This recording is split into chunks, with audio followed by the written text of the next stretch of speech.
은혜 받으실 하나님 말씀은 갈라디아서 2장 20절 있는 말씀입니다. 신약성경 304면에 있습니다. 같이 읽습니다. 시작. 내가 그리스도와 함께 십자가에 못 박혔나니 그런즉 이제는 내가 사는 것이 아니요 오직 내 안에 그리스도께서 사시는 것이라.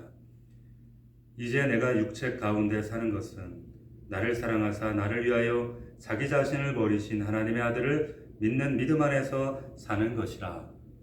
아멘. 믿음 안에 산다는 건 뭘까? 이와 같은 제목으로 하나님 말씀 증거하도록 하겠습니다. 갈라디아서 2장 20절에 있는 말씀은 우리에게 너무 익숙하고 자주 암송하고 있는 그런 말씀이죠. 교회에서 제일 많이 쓰는 그런 교회 용어가 뭘까? 아마 믿음이라는 단어가 아닐까라는 생각이 듭니다. 우리가 요즘처럼 힘들고 어려운 때 코로나 사태로 인해서 많이들 경제적으로 환경적으로 어려움을 겪고 있는데 이때마다 우리가 서로 격려할 필요가 있죠. 믿음으로 이겨야 돼. 믿음으로 승리합시다. 그때 우리가 이 믿음이라는 단어를 쓰곤 하는데 도대체 이 믿음이라고 하는 게 뭔가라고 하는 것을 오늘 좀 생각을 해봤으면 좋겠습니다. 도대체 이 믿음이라고 하는 것이 뭔지, 하나님을 믿는다라고 하는 것이 무엇인가 라고 하는 것을 사실 제일 잘 설명해 주고 있는 것이 오늘 우리가 읽었던 말씀 갈라디아서 2장 20절에 있는 말씀이다 라고 하는 거죠. 제가 어릴 때 교회 학교를 눈 떠보니까 교회 학교에 있더라고요. 뭐 자의반 타의반 교회를 다녔지만 그래도 주일학교 12년 개근을 했습니다.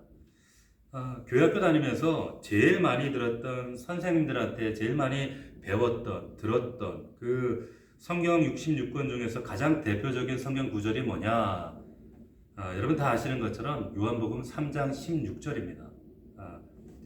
암송해 볼까요? 시작. 하나님이 세상을 이처럼 사랑하사 독생자를 주셨으니 이는 저를 믿는 자마다 멸망치 않고 영생을 얻게 하려 하십니다. 이 말씀은 성경 전체에 대한 요약이죠. 근데 제가 나중에 그 신학교를 가서 말씀을, 성경을 연구하고 배우면서 제가 깨닫게 된 사실은 이 말씀은 하나님의 입장에서 우리에게 하시는 그런 말씀이더라고요. 하나님의 입장에서 믿음을 정의해 주시는 그런 말씀이었어요. 다시 말하면 하나님의 시점에서 믿음이란 뭔가라고 하는 거예요. 똑같은 상황에서 하나님이 인간에게 말씀해 주시는 게 아니라 사람들이 하나님을 향해서 하는 그 믿음의 정의, 믿음의 고백이 뭘까? 그게 바로 오늘 우리가 읽었던 갈라디아서 2장 20절에 있는 말씀이에요. 요한복음 3장 16절의 말씀, 그리고 갈라디아서 2장 20절 이 말씀은 사실 같은 믿음에 관한 말씀이에요. 믿음을 주제로 하는 말씀이죠. 하나님께서 요한복음 3장 16절로 우리 사람들에게, 인간들에게 이 믿음을 말씀하시고 이 갈라디아서 2장 20절로 그 말씀하신 하나님께 우리 인간의 입장에서 반응하는 것이 바로 이 오늘 본문의 말씀이다라고 하는 거죠. 다시 한번 읽어드리면 내가 그리스도와 함께 십자가에 못 박혔나니 그런즉 이제는 내가 사는 것이 아니요 오직 내 안에 그리스도께서 사시는 것이다. 이제 내가 육체 가운데 사는 것은 나를 사랑하사 나를 위하여 자기 자신을 버리신 하나님의 아들을 믿는 믿음 안에서 사는 것이다. 믿음 안에서 사는 것이다. 이 말씀에 우리가 자세히 유념해서 보게 되면 믿음으로 사는 것이 뭐냐 이렇게 설명을 해주고 있는데 이 마지막 부분에 보면 믿음 안에 사는 것이다 라고 하는 설명을 해주고 있는데 이 결론 앞에 이 바울은 뭐라고 설명하고 있는가? 이 2장 10절 맨 마지막 부분 앞에 믿음 안에 사는 것이다 라고 하는 그 바로 앞문장에 이렇게 설명을 하고 있습니다. 뭐라고 하는가? 내 안에 그리스도께서 사시는 것이다. 다시 말하면 믿음으로 산다는 건 뭐냐? 내 안에 그리스도가 사시는 것이다. 이렇게 말씀하는 거예요. 자, 하나님 살아계시지 뭐 하나님께서 그렇게 해 주실 줄로 믿어. 자, 이건 나의 확신을 얘기하는 것이 아니라 믿음으로 산다는 것은 뭐냐? 내 안에 그리스도께서 내 안에 사시는 것이다. 이것이 믿음으로 사는 것이다. 설명을 해주고 있는 거예요. 자, 그런데 내 안에 그리스도께서 사시는 것 힘들고 어려워요. 근데 이것을 또 해결해 주기 위해서 앞에 한 문장이 또 있습니다. 그게 뭐라고 얘기해 주는가 하면은 내가 그리스도와 함께 십자가에 못 박혔나니 이렇게 설명을 하고 있습니다. 자, 그래서 갈라디아서 2장 20절에 있는 말씀은 한 절 같지만 여기 안에는 세 문장이 있습니다. 첫 번째 문장은 내가 그리스도와 함께 십자가에 못 박혔다라고 하는 거예요. 두 번째 문장은 그래서 내 안에 그리스도께서 사신다. 세 번째 문장은 그것이 믿음 안에 사는 것이다. 이렇게 얘기를 합니다. 자, 그러니까 여러분 믿음 안에 산다라고 하는 것은 우리가 믿음 생활을 한다라고 하는 것은 제일 첫 번째 문장 내가 그리스도와 함께 십자가에 못 박히는 것 이것을 제일 먼저 이해하는 것이 이것이 첫 단추, 첫 시작이다라고 하는 거예요. 내가 그리스도와 함께 십자가에 못 박히면 그것으로 인해서 그리스도께서 내 안에 사시는 것이 되고 그것이 곧 믿음 안에 사는 것이다. 이렇게 설명이 되어지는 거죠. 자, 그렇다면 여러분 십자가에 못 박혔다. 이것이 제일 첫 번째인데 여러분 십자가가 뭘까요? 우리 십자가 목걸이 우리가 쉽게 액세서리 정도 우리가 이해하고 있는 이 십자가. 그런데 여러분도 잘 아시겠지만 이 십자가는 여러분 과거에 역사적으로 보면 이것이 사형틀이었다는 것을 우리가 알 수가 있죠. 처음에는 사형틀로 개발되어진 것이 바로 이 십자가 이 틀이었습니다. 역사적으로 보게 되면 이것이 언제 어느 시대에 개발되어졌는지 정확하지는 않아요. 하지만 로마 시대 때에 가장 많이 이 로마에 대항하는 이 죄인들을 형벌하기 위해서 많이 사용되어졌던 것으로 그렇게 기록이 남겨져 있습니다. 이 로마 정권을 잡은 사람들이 많은 사람들 이 죄인들을 십자가에 매달아 죽였는데 여러분 아무나 십자가에 못 박아 죽이지는 않았습니다. 십자가 이 형틀, 이 십자가에도 격이 있었어요. 그래서 여러분 잘못을 하면 잘못에 맞는 죄의 분량에 맞는 형벌, 그래야 격이 맞는 거지. 그래야 그 벌이 합당한 거죠. 그게 형평성이고 그게 정의가 되는데 이 십자가에 못 박아 죽인다라고 하는 것은 좀도둑을 잡아다가 이 십자가에 못 박아 죽이지는 않았거든요. 로마라는 나라가 그렇게 어수룩한 나라는 아니라고 하는 거예요. 로마에서 이 십자가에 못 박아 죽이는 이 죄는 두 가지 유형이 있을 때, 이 두 가지 죄를 범죄할 때 십자가에 못을 박아 죽이게 되어졌습니다. 그게 첫 번째는 뭐냐면 쿠데타를 일으켰을 때요. 밀란을 일으켰을 때. 그래서 반체제 운동을 하고 그리고 로마를 전복시키고 대항하기 위해서 황제를 대항했을 때, 거부했을 때, 그럴 때 이 주동자를 잡아다가 여러분 십자가에 죽이는데 그냥 죽이는 것이 아니라 반드시 못을 박아서 죽였다는 거죠. 못을 치게 되었어요. 그래서 형벌 중에 가장 잔인하고 끔찍한 벌이었습니다. 그리고 여러분 또 하나 이 못 박아 죽이는 이 십자가 형틀이 어떤 유형의 이런 그것이 적용되는가 하면 여러분 로마 시대의 경제의 축은 노예 경제였습니다. 그 로마 시민의 3분의 1은 자유인이었고 3분의 1은 노예들이었어요. 이 노예들이 모든 허드렛 일을 다 했습니다. 목욕탕에 장작을 떼는 일부터 시작해서 그리고 농사로부터 그리고 심지어는 똥 치우는 일까지 이 노예들이 다 했어요. 그러니까 노예가 무너지면 로마의 경제가 무너지는 거죠. 그런데 이 노예들이 너무 이 가혹하고 힘든 이 노동 때문에 힘들어서 도망치는 노예들이 많았다는 거죠. 이 노예들이 근데 도망치다가 잡히면 이 노예들을 잡아다가 다른 노예들 앞에서 공개적으로 처형을 하는데 반드시 못을 쳐서 죽입니다. 너희들 도망치다가 잡히면 얘처럼 잔인하게 고통스럽게 못을 박아서 죽인다, 공개 처형을 하는 거예요. 자, 그래서 이 두 가지 경우에만 십자가에 못을 박아요. 여러분 예수님 돌아가실 때 양쪽에 강도가 함께 매달렸죠. 하지만 이 흉악하고 잔인한 강도였지만 이 강도들은 못을 박아 죽이지 않았어요. 이들은 그들의 죄값에 맞게 매달아 죽인 겁니다. 하지만 그 죄값에 어울리지 않게 예수님만 못에 박혀서 죽으셨어요. 왜 예수님이 십자가에 못 박혀 죽으셨나요? 그 팻말에 그 이유를 써붙여 둔 거예요. 뭐라고 했습니까? 자칭 유대인의 왕이다. 다시 말하면 로마의 저항에서 로마 황제의 질서와 법에 항거해서 전복시키려고 했기 때문에 그 제목을 한마디로 유대인의 왕 이렇게 붙여놓은 겁니다. 그래서 십자가에 못 박혀 죽는 게 당연해 보이는 거예요. 자, 이 법을 너무나도 잘 알고 있었던 이 바울은 그래서 이 성경에서 예수님이 십자가에 못 박혀 죽으시는 장면을 표현할 때마다 십자가에 못 박혀 죽었나니, 십자가에 못 박혀 죽었나니 라고 하는 이 표현을 강조하는 거예요. 그래서 못이라는 것을 강조했던 거죠. 여러분, 저와 여러분이 내가 그리스도와 함께 십자가에 못 박혀 죽었다라고 할 때 2000년 전에 체제를 전복시키기 위해서 반체제 인사로 로마에 정하는 제목으로 십자가에 못 박혀 예수님이 돌아가셨는데 2000년 후에 오늘 지금 우리가 예수 그리스도를 믿는 우리가 예수 그리스도와 함께 십자가에 못 박혀 죽었나니 라고 할 때 그렇다면 우리는 어떤 제목을 가지고 동일하게 못 박혀 죽어야 하는가? 똑같은 제목을 가지고 우리도 못 박혀 죽어야 한다는 거예요. 똑같은 죄인으로 죽어야 한다는 거예요. 똑같은 동일한 제목으로. 그게 무슨 죄일까요? 저항하는 죄예요.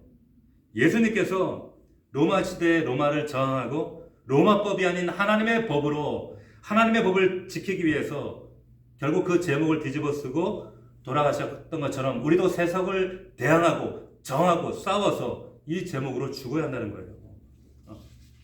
동일하게 우리도 죽을 수밖에 없다는 겁니다.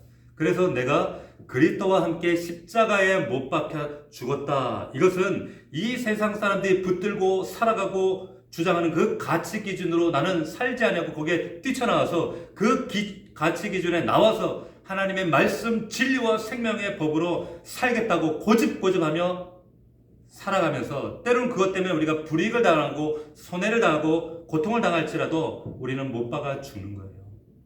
이게 십자가에 못 박혀 죽는 겁니다. 여러분, 십자가는 교회의 상징이기도 하지만 여러분 유럽이나 미주 같은 지역에 가면 십자가의 상징이 또 하나가 있어요. 그게 뭐냐면 메모리얼 파크입니다. 뭡니까? 공동묘지예요. 그러니까 십자가의 의미는 두 가지가 있어요. 교회의 의미도 있지만 공동묘지, 이것은 따로따로 표시가 아니라 두 가지 뜻이 이 교회 안에 함께 내포되어 있는 거예요. 무슨 말이냐면 여러분 유럽에 가면 여러분 그 교회 안에는요 그 지하에는 반드시 무덤이 있습니다.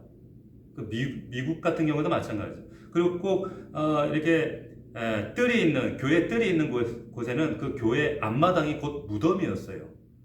그러니까 십자가는 무덤이자 교회였다는 것이죠. 왜 그렇습니까? 여러분 십자가 자체가 교회를 뜻하기도 하고 무덤을 뜻하기 때문에 그런 거예요. 이유가 왜 그런가? 교회는 예수 그리스도가 십자가에 못 박혀 죽으심으로 탄생한 것이 교회입니다.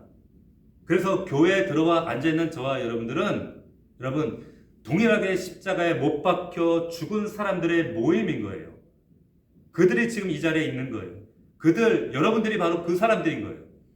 그래서 교회는 주님과 함께 십자가에 못 박혀 죽은 사람들이 반드시 십자가에 못 박혀 죽은 사람들이 모여있는 것이 교회라고 하는 거죠. 여러분 교회가 왜 어렵고 힘들어지는지 아십니까? 아직 교회 안에 죽지 않은 사람들이 남아있기 때문에 그래요. 교회가 왜 어렵게 힘들게 분열되고 그런 고통을 당하는지 아세요? 아직도 살아있는 사람들이 교회 안에서 살아서 공동체 안에 그들이 들어오게 되면 교회가 힘들어져요. 교회는 그리스도와 함께 여러분 십자가에 못 박혀 죽은 사람들이 들어와 있는 곳이 되어야 돼요. 여러분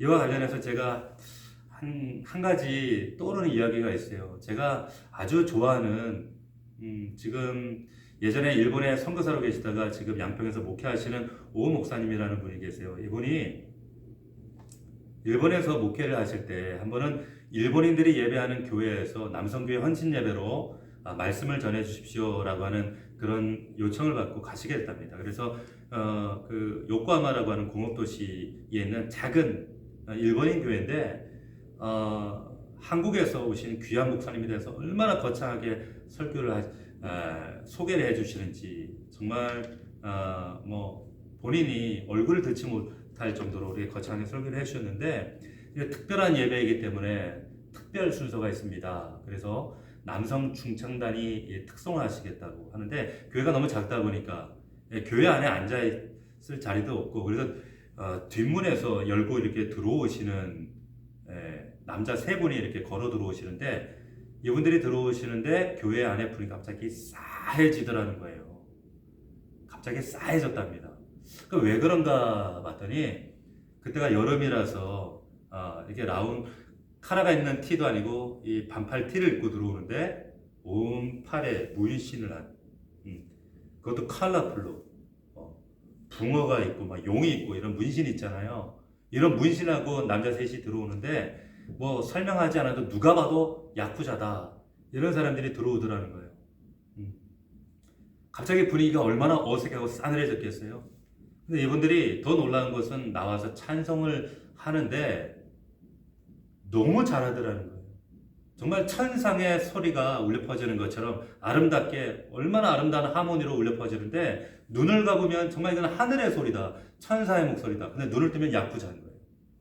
그렇게 찬양이 울려 퍼지고 이제 두 곡을 하고 끝난 이후에 이 남성 세 분 중에 이 야쿠자 가운데 제일 나이가 있어 보이는 분이 이제 자기들 소개를 하더랍니다.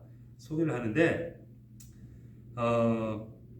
자기들은 누가 봐도 야쿠자가 맞다고 하는 거죠. 그리고 자기들에게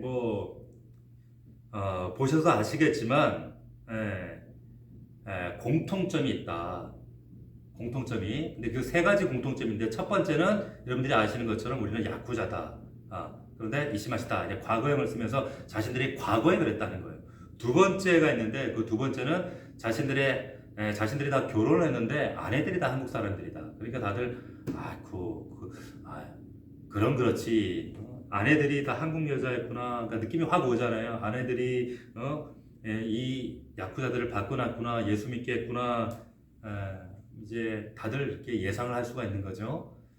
예배 마치고 물어보니까 아내들이 10년 가까이 매맞고 핍박당하고 그 가운데 오직 남편 구원을 위해서 기도의 힘으로 남편을 이렇게 바꿔놓게 되신 거예요.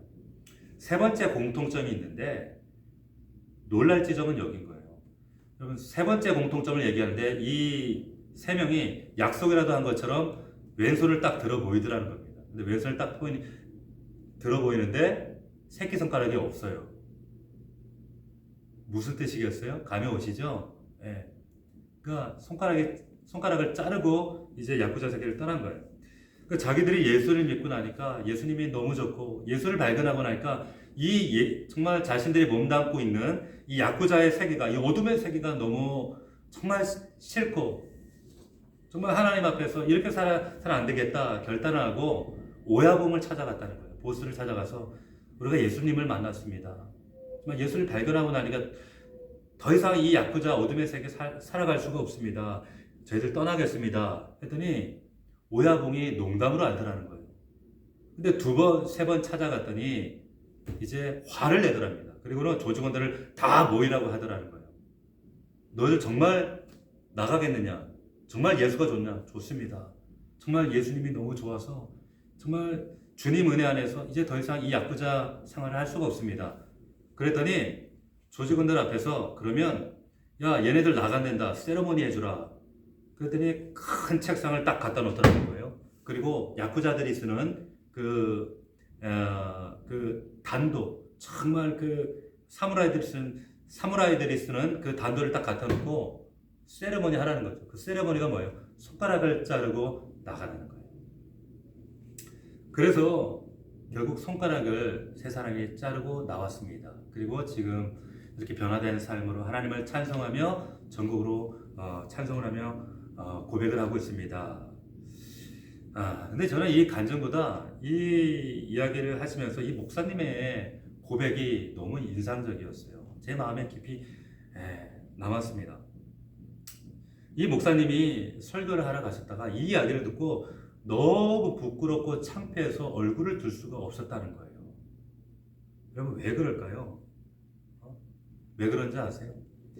설교하러 간 목사는 그때껏 예수 믿는다고 한 번도 주님 위해서 자른 거 하나 없는데 지금 설교 듣겠다고 이 자리에 앉아있는 이 사람들은 정말 예수 믿겠다고 손가락을 자른 사람들이 지금 여기 앉아있는 거잖아요. 이런 넌센스가 어디 있냐는 거예요. 너무 넌센스 아니냐는 거예요. 자신이 너무 부끄럽고 너무 창피하고 그래서 그날 설교를 뭘 했는지 모르겠다 얘기를 하셔요. 정말 득에서 식은땀만 나고 그리고 횡설수설하다가 정말 도망가듯이 교회를 나왔다 이 얘기를 하시더라고요.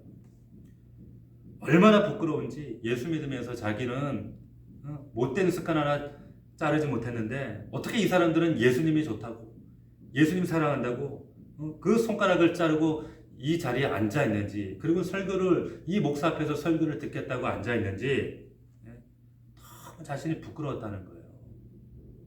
여러분 어떻습니까? 여러분들은 지금까지 예수 믿는다고 지금 신앙생활 하면서 지금도 이 화면 앞에 앉아 있는데 여러분 예수님 때문에 뭐라도 정말 못된 습관 하나 못된 버릇 하나 잘라본 적이 있으십니까? 아니 손가락까지는 아니더라도 여러분 우리 못된 습관 하나 자르지 못하고 지금까지 우리는 신앙생활을 했단 말이에요. 내가 그리스도와 함께 십자가에 못 박힌다라고 하는 것은 여러분 이렇게 구체적인 거예요. 아픔인 거죠. 이런 손해가 있는 거죠. 이 목사님이 또 이 이야기를 하시면서 또 한 가지 얘기를 해주시는데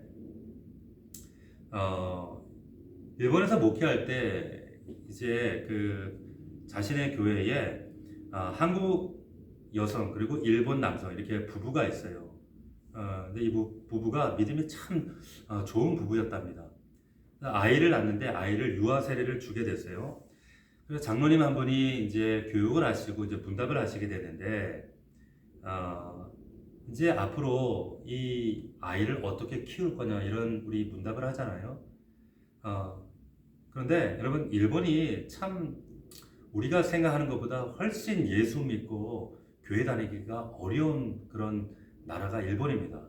우리는 일본이 왜 이렇게 기독교율이 낮은가 교회가 적은가 이렇게 하지만 구조적으로 구조적으로 예수를 믿지 못하도록 그 사회가 그렇게 제약을 하고 있어요. 저도 들은 이야기지만은 여러분 일본에는 어떤 그 운동회나 그리고 소풍, 참관 수업 이런 것들이 되게 주일에 많이 한다 그래요. 그래서 대부분 적어도 한 달에 한두 번씩 이런 행사들이 있는데 그래서 문답을 할 때 교회에서 문답을 할 때 꼭 이 부분을 묻는다는 거예요.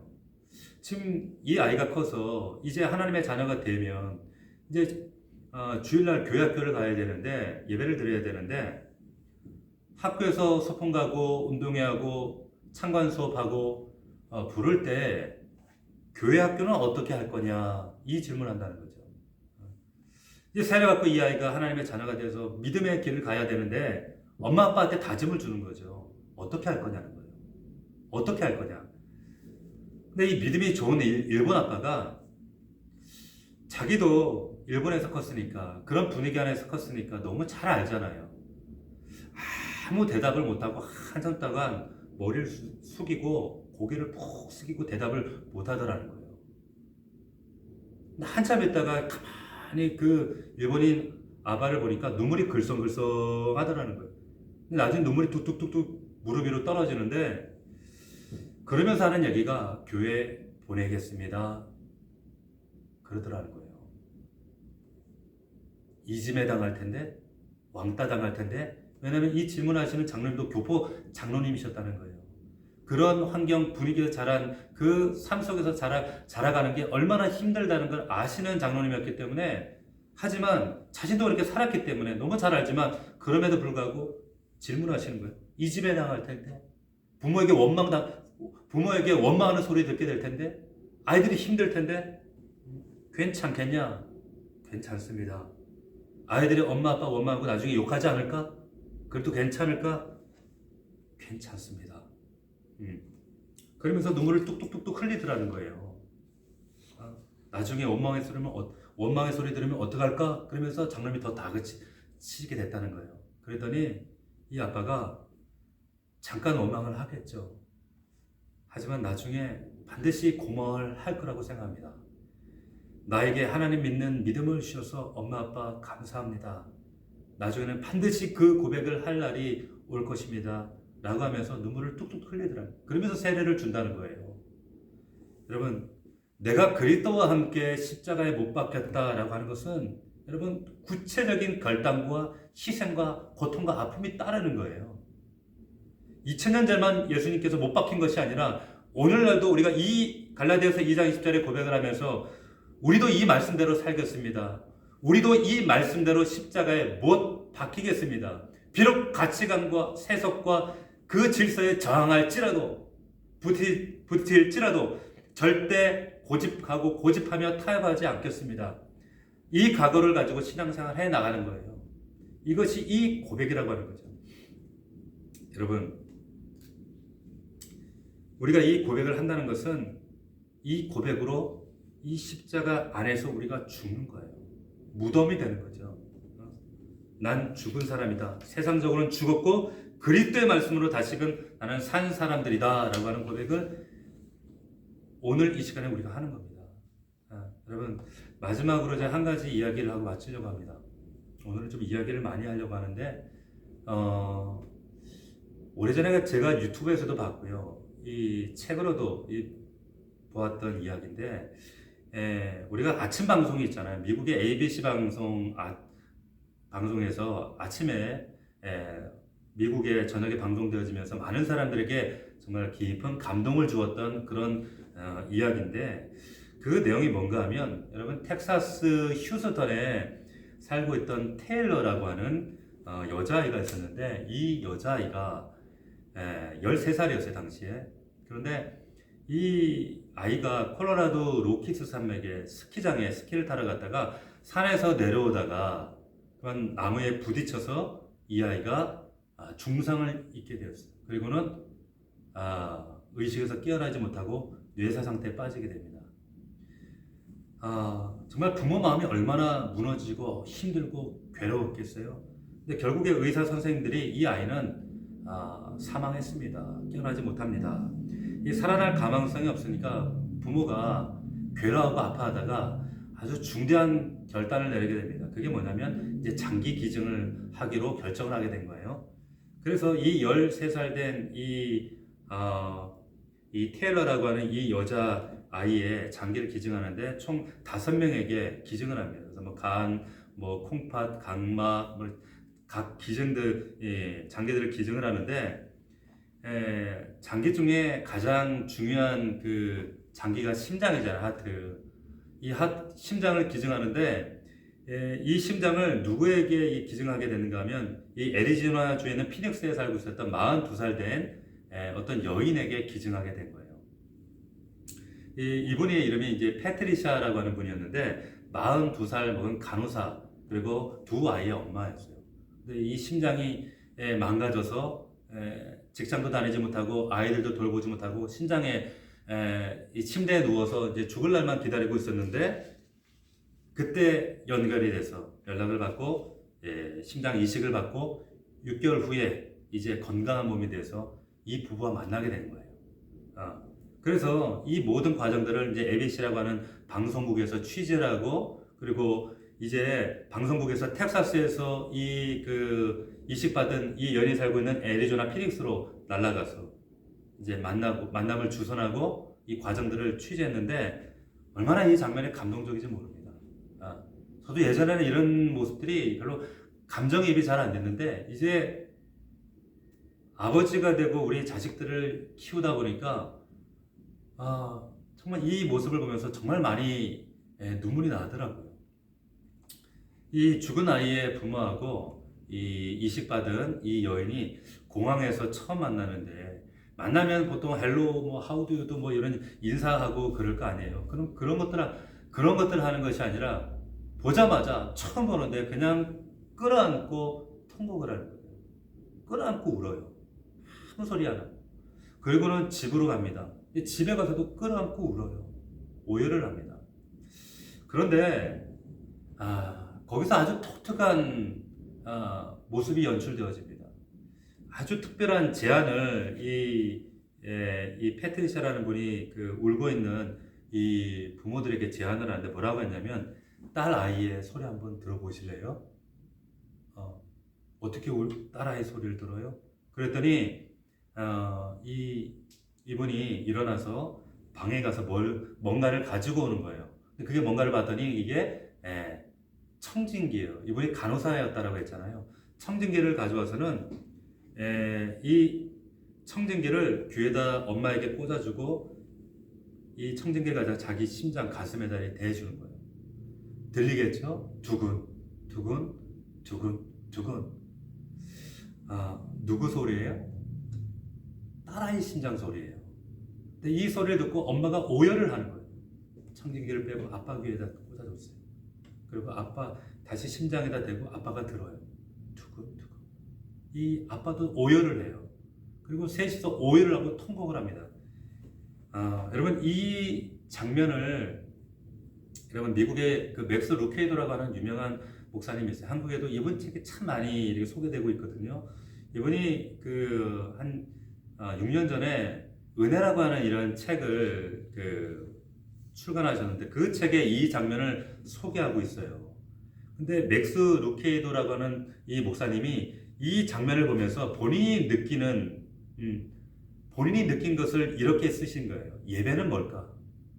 예배라고 하는 것은 뭘까?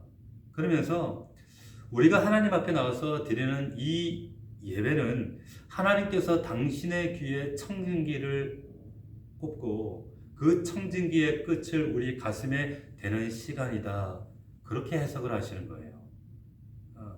그러니까 예배는 우리가 하나님 앞에 나와서 하나님을 만나는 시간인데 하나님께서 청진기를 대고 우리의 가슴에 대고 청진기를 갖다 대는 시간이 바로 예배다. 그 예배라는 거예요. 하나님이 왜 청진기를 우리 가슴에 갖다 대실까요? 내 안에 그리스도가 살아있나? 죽었나? 그거 확인하시는 거예요. 내 안에 그리스도가 살아있나? 정말로 살아있나? 여러분 주님이 우리를 너무 사랑하시죠. 아들을 내어주실 만큼 너무 사랑하셔요. 근데 여러분 아셔야 돼요. 하나님은 우리를 무조건 그냥 좋아하시는 게 아니에요. 여러분 노아 시대 때는 죄 때문에 한순간에 인류를 다 쓸어버리셨어요. 하나님은 우리를 사랑하십니다. 왜 우리를 그렇게 사랑해 주셨나요? 왜 사랑하실까요? 그것은 우리 안에 이 안에 예수, 그 외아들 예수가 있기 때문에 그런 거예요. 예수가 있기 때문에 그나마 우리를 살려주시고 용서해 주시고 참아주시고 끝까지 우리를 사랑하시려고 애쓰신 이유는 이 안에 예수가 있기 때문에 예수가 있기 때문에 여러분 예수 그리스도가 내 안에 있어서 예수 그리스도의 피가 내 안에 흐르고 있어서 예수의 심장이 여러분 여기 안에 심장이 뛰고 있어서 그래서 우리를 사랑해 주시는 거예요. 그래서 우리가 살아있는 거예요. 우리가 하나님의 품 안에 있는 거예요. 여러분 그래서 그분이 우리를 책임져 주시는 겁니다. 여러분 분명히 아셔야 됩니다. 내 안에 예수 그리스도의 심장이 뛰고 있기 때문에 우리를 책임져 주시는 거예요. 여러분 생각해 보십시오. 그 엄마와 그 부모와 이 여인이 만나서 이 여인이 그러는 거예요. 딸아이의 심장 주셔서 감사합니다. 살려주셔서 감사합니다. 그랬더니 야 우리 딸아이는 심장 주고 죽었는데 너는 멀쩡하게 살아서 이렇게 눈 뜨고 시퍼렇게 살아있네. 너도 빨리 죽어. 너도 부작용 나서 빨리 죽어. 그럴 사람 그런 부모가 있겠느냐는 거예요. 여러분 이게 만약에 저의 일이라고 생각한다면 여러분 저는 정말 넘치도록 이식받은 분을 칭찬하지 않겠습니까? 마땅히 우리 딸 아이의 심장을 가지고 살아가는 이 사람을 축복하며 정말 건강하게 정말 오래도록 100세까지 편하게 잘 살도록 축복하고 좀 도와주고 그렇게 하지 않겠냐는 거예요. 이게 인지상정 아니겠습니까? 하나님도 마찬가지라는 거예요. 하나님도 여러분 우리 몸속에 예수의 피가 흐르고 예수의 생명이 흐르고 그 아들 예수의 심장이 뛰고 있기 때문에 하나님은 그것 자체로 우리를 책임져 주시는 거예요. 왜냐하면 하나님은 외아들이신 예수 그리스도 그 예수를 너무 사랑하시기 때문에 귀하게 생각하시기 때문에 그 예수가 우리 안에 있기 때문에 우리를 책임져 주시는 거예요. 여러분 어떤 사람들 몸속에 예수 그리스도의 피가 흐르겠습니까? 어떤 사람들 안에 예수의 심장이 뛰겠습니까? 여러분 잘 들으셔야 돼요. 예수 그리스도와 함께 십자가에 못 박힐 때예요. 못 박힐 때, 내가 그리스도와 함께 십자가에 못 박힐 때, 그때 내 안에 그리스도가 내 안에 사시는 거예요. 내 안에 예수 그리스도가 사실 때 그것이 믿음으로 사는 것이다. 그게 믿음이다 말씀해주고 있는 거예요. 믿을 수 있기를 축복합니다. 여러분, 우리가 갈라디아서 2장 20절의 말씀을 한번 읽어볼 텐데요. 이전에는 그냥 스쳐 지나가면서 아무 감흥 없이 느낌 없이 정말 자세한 그 내용의 그 신비를 깨닫지 못하고 우리가 읽어왔는데, 오늘은 이 말씀을 정말 우리 마음속에 깊이 있게 다시 한번 묵상하면서 읽었으면 좋겠어요. 이 말씀은 우리를 살리는 생명의 말씀이고 믿음을 설명해주는 말씀이고, 이 말씀이 우리에게 소망이 됩니다. 여러분, 우리가 다 같이 이 말씀을 읽으시면서 오늘 말씀을 생각해 보시면 좋겠습니다. 우리 다 같이 다시 한번 읽겠습니다. 시작. 내가 그리스도와 함께 십자가에 못 박혔나니 그런즉 이제는 내가 사는 것이 아니요 오직 내 안에 그리스도께서 사시는 것이라. 이제 내가 육체 가운데 사는 것은 나를 사랑하사 나를 위하여 자기 자신을 버리신 하나님의 아들을 믿는 믿음 안에서 사는 것이라. 아멘. 기도하겠습니다. 하나님, 우리는 예수 그리스도를 믿음으로 바라보며 그 예수 그리스도를 소유하며 살아가는 믿음의 사람들입니다. 믿음으로 사는 사람들은 예수 그리스도와 함께 십자가에 못 박힌 사람들입니다. 하나님, 세상 사람들이 살아가는 세상의 가치와 기준으로 살지 않게 하여 주시옵시고, 오직 하나님의 말씀이 우리의 삶의 유일한 기준이 될 수 있게 하여 주시옵시고, 내 안에 그리스도가 매일매일 살아 숨쉬게 하여 주시어서 하나님, 그 예수로 말미암아 우리의 믿음이 아름답게 풍성해질 수 있도록 인도하여 주시옵소서. 내가 못 박혀 죽을 때에 예수가 사시고 예수가 사심으로 하나님, 그것이 바로 믿음이라는 것을, 믿음 안에 사는 삶이라는 것을 우리가 바로 알고 정말 믿음 안에 살아가는 우리 믿음의 가족들이 될 수 있도록 축복하여 주옵소서. 예수 그리스도의 이름으로 기도하옵나이다. 아멘.